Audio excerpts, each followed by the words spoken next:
So let's start off with you, Angelo. What are you talking about when you're looking at what is watched most closely for today? It's not necessarily the iPhone sales, is it? Yeah, I mean, we actually agree with that. We don't think it's necessarily iPhones. We think the most important data point to watch here is going to be services.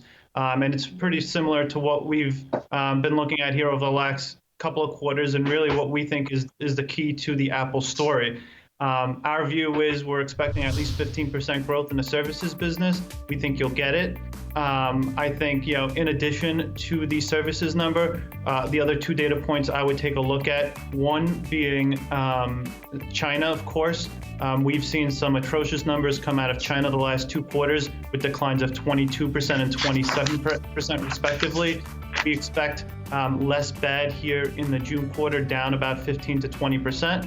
And then finally, we do expect guidance to be closely watched. The magic number there is going to be 61 billion in terms of the revenue guidance. We think that number is more than attainable and actually see upside to that outlook.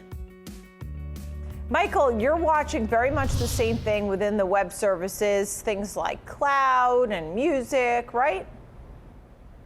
Absolutely. They're trying for a $50 billion business. It came out of basically nowhere just a few years back. And last quarter, the run rate was about $47 billion. So I really like to see them hit the $50 billion run rate. And the quarterly results are going to release today. I agree with Angelo. I'm not looking for any real surprises here. The surprise would be if there are any surprises. I think iPhone sales are pretty much going to come in on target of what we've all been looking for. Sales are going to be off and earnings are going to be off. So I don't think it's obviously not going to be a spectacular quarter for them. But one thing to notice about this is that right now traders are pretty much pricing everything into the market, into the price. The stock rebounded on June 3rd. It sold off after the last quarterly results, April 30th, hit bottom on June 3rd, and it's up 20% since then.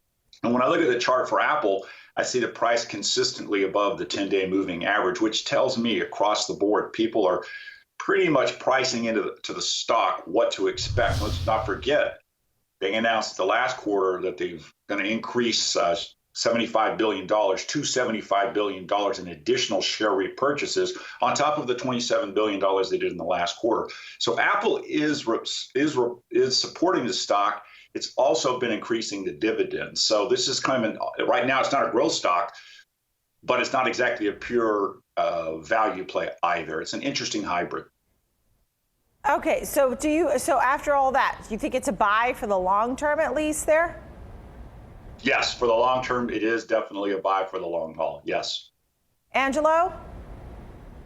Yeah, I mean, I'd say the way I look at this here, first off, when we look at the June quarter here, I wouldn't necessarily say all the good news is price. And actually, if you look over the last 5 years at the single day performance of Apple's stock the day after reporting, historically, it's actually done the best after reporting June quarter results. That actually shouldn't be too much of a surprise because the June quarter typically is the trough in the iPhone cycle. You have more representation out of the more sturdy services business, and also, you start getting some excitement into the next gen phones. That being said, we expect yeah.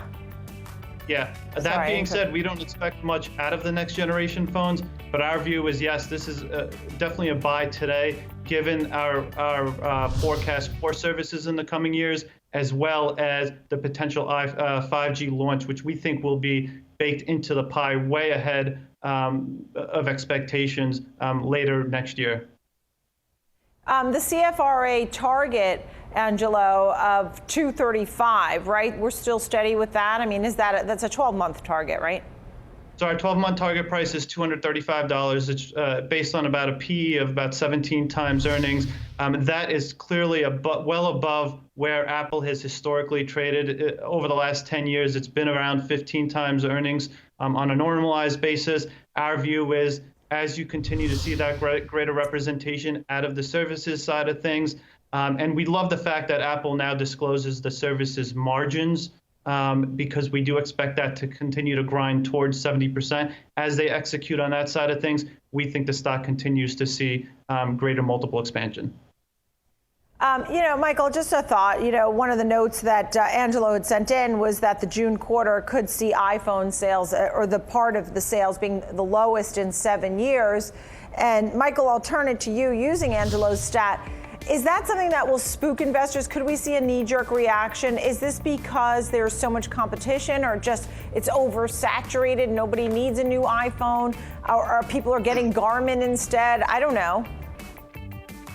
Multiple factors in China right now with trade tensions. The iPhone has lost its cult status. Domestic buyers there are buying domestically made phones.